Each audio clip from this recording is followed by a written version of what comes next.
તો જય માતાજી મિત્રો, કેમ છો? ફરીવાર આપણે આજ સ્મશાન ભૂમિની મુલાકાતે આવ્યા છીએ। તો જોઈ લો, આ છે અમારા ગામની સ્મશાન ભૂમિ અને આ છે સૂચના। ત્યાંથી શરૂઆત કરવાની છે, તો પહેલી સૂચના વાંચી લો અને પછી આગળ વધીશું। તો અમારા સ્મશાન ભૂમિની મુલાકાત અવશ્ય લેજો એકવાર। તો જઈએ આગળ, મીડિયામાં બન્યા રહો। તો આ છે પ્યારું અમારું સ્મશાન ભૂમિ, અને સામે દેખાય છે બેસવાનો ગેટ ને સામે દેખાય છે અમારી સ્મશાન ભૂમિ, ત્યાં પણ મુલાકાત કરીશું। તો ચાલો વિડીયોમાં બન્યા રહો। તો ગાઈસ મિત્રો, આપણે આવી ગયા છે સ્મશાન ભૂમિની હાવ નજીક ને જોવા છે અમારી સ્મશાન ભૂમિ, એક નંબર છે। આ છે સ્મશાન ભૂમિ, જુઓ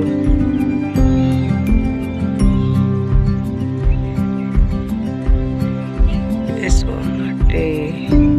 સ્મશાન ભૂમિની સામે એક પીવાની પરબ છે મિત્રો, જુઓ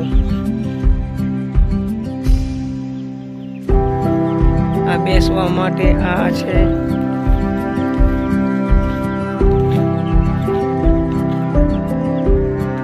આ ઝાડ રોપ્યા છે, અદ્ભુત ઝાડ છે, જોઈ લો જે મિત્રો। પણ હમણાં વાવાઝોડાનું થોડુંક ઉડી ગયું છે, તમે જોઈ લો।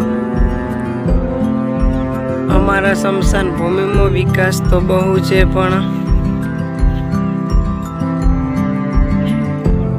જંગલ જેવો નજારો લાગશે તમને, જુઓ જરૂરથી કોઈને મુલાકાત કરજો।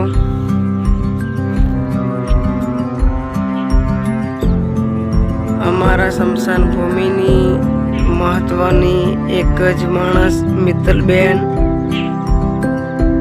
ને અમારું સુંદર બનાવ્યું છે,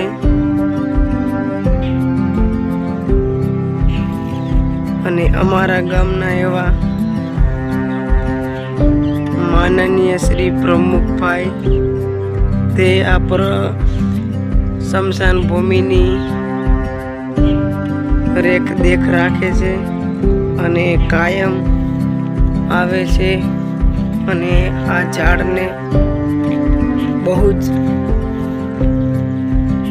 સુરક્ષા આપી છે।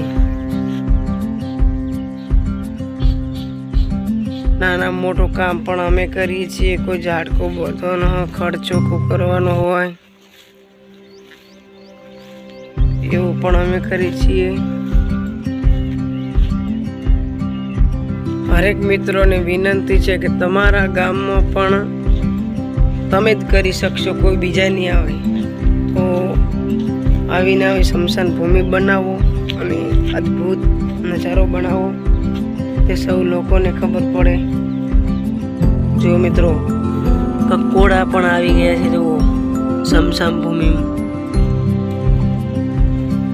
આપણું મિત્રો ખાસ તમને કહેવાનું કે આપણું મહત્વનું ઘર કહેવાય ને તો સ્મશાન ભૂમિ કહેવાય, અને આપણું ઘરનું ઘર છે ને એ આપણું ઘર નથી, અને આપણું ઘર અહીંયા છે। આ સ્મશાન ભૂમિ રહીને આપણું સાચું ઘર છે,